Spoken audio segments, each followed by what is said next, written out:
بسم الله الرحمن الرحيم.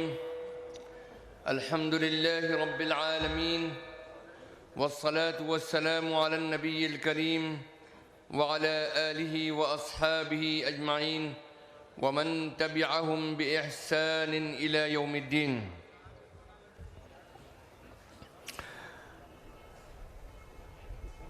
ملت اسلامیہ کے جان نثاروں، دینی حمیت کا چراغ دل میں جلانے والوں، آج میں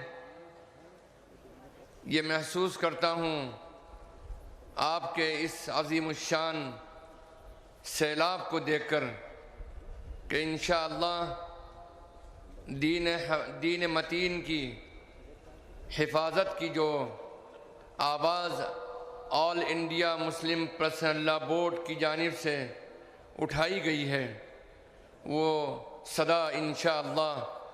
آج دلی کے سیاسی گلیاروں تک یقیناً پہنچ کر رہے گی۔ یہ قافلہ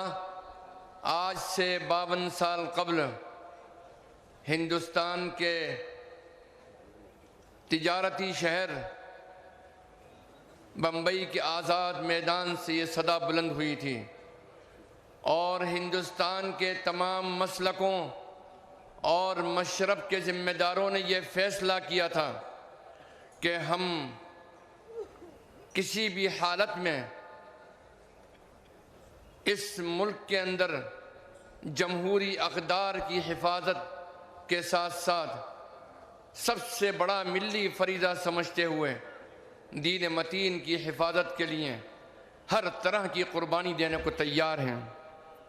یہ 52 سال کا عرصے کے اندر بڑے بڑے اتار چڑھاؤ آئے، اور آج بھی ملت اسلامیہ کا یہ وقت بڑے سخت ترین دور سے گزر رہا ہے، اس معنی میں کہ اس آزاد ہندوستان کے اندر ہندوستان کا مسلمان جن ظلم و ستم کو برداشت کر رہا ہے، ہزاروں فسادوں کو جھیلا، بے روزگاری کو برداشت کیا، ہر میدان میں اس کو پیچھے ڈھکیلنے کی سازشوں کو جھیلا، لیکن آج ہمارے دین کو اور مذہب کو للکارا جا رہا ہے۔ تو میرے عزیزوں اور دوستوں اور اسلام کے جان نثار نوجوانوں، آج مسلم پرسنل لا بورڈ آپ کو یہ پیغام دینا چاہتا ہے اور یہ آواز دے رہا ہے کہ آپ اس کی آواز پر تمام جمہوری آداب اور قوانین کا لحاظ رکھتے ہوئے اور پرامن طریقے پر اگر مسلم پرسنل لا بورڈ آپ کو یہ پیغام دے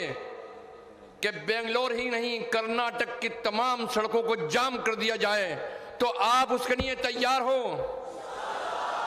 اگر آپ کو یہ پیغام دے کہ آپ کے بنگلور کی اسمبلی کا گھیراؤ کرنا ہے، کلکٹریٹ کا گھیراؤ کرنا ہے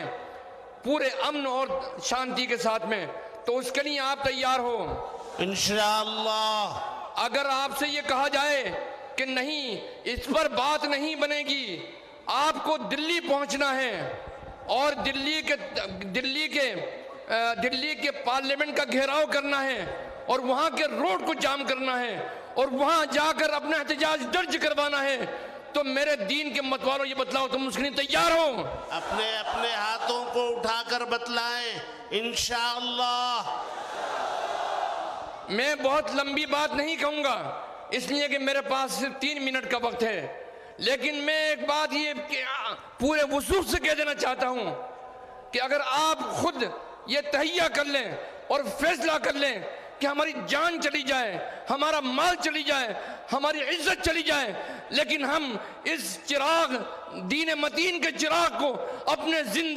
سینے کے اندر ہمیشہ ساتھ میں رکھیں گے، حفاظت کریں گے اور جائیں گے تو اس سینے میں ایمان کی چنگاری لے کر دفن ہوں گے انشاءاللہ۔ میرے عزیزوں اور دوستوں، اتباع محمدی علیہ صاحبہ الصلاۃ والسلام کے علاوہ کوئی چارہ کار نہیں ہے۔ اس لیے میں یہ بات صاف طور پر کہہ دینا چاہتا ہوں کہ جب تک کہ تم اللہ سے تعلق قائم نہیں کرو گے، ان تمام جد و جہد کے اندر تم کو کامیابی حاصل نہیں ہوگی۔ تم اس سے اس بات کا وعدہ کرو، اس بات کا یقین دلا دو کہ تم جہاں مسلم پرسنل لا بورڈ کی اس آواز کے اوپر جس طریقے سے لاکھوں کی تعداد میں یہاں جمع ہو، اسی طریقے سے دل لگا کر اللہ سے مانگو گے، اے اللہ جن ظالموں نے ہمارے دین کا راستہ تنگ کیا ہے، اے اللہ ان کو ہمیشہ اپنی راستے سے صاف کر دے، تو اللہ تمہاری دعاؤں کو قبول فرمائے گا، مجھے یقین کامل ہے انشاءاللہ۔ وآخر دعوانا ان الحمدللہ رب العالمین۔